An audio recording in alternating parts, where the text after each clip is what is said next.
I'd like to talk to you a little bit about galactography, or ductography as it's often known. How many of you here actually do ductograms in your practice right now? Okay, very good. Well, I'm glad some of you are doing it, because I think it's a very, very useful technique, as you can tell by the title of this talk. Useful and very, very helpful, especially in cases where the surgeon needs your help. I think this is a great way to give it to him, as I'll show you. Indications for galactography. I think there are some very definite indications. Clearly they have to do with nipple discharge. If there's no nipple discharge, you really can't do much of a ductogram.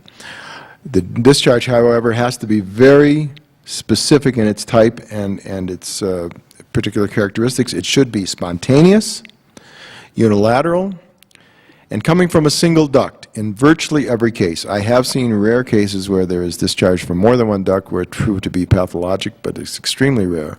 When it comes from a single duct, it should be of a certain color. It should be either bloody, that is either red or brown, serous, that is it's kind of that yellow but very clear, or totally clear like water. You can see these are nicely color-coded for your reference.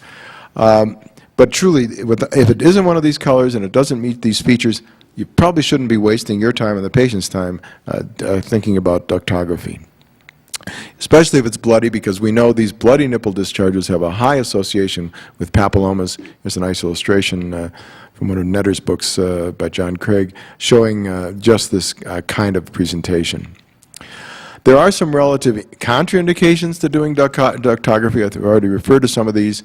If the discharge has to be expressed, and some women for some reason love to squeeze on the nipples because they've heard that this is a way you test for cancer, and it drives me crazy, because if that's the case, if that's the only way you get a discharge, it's probably of no significance.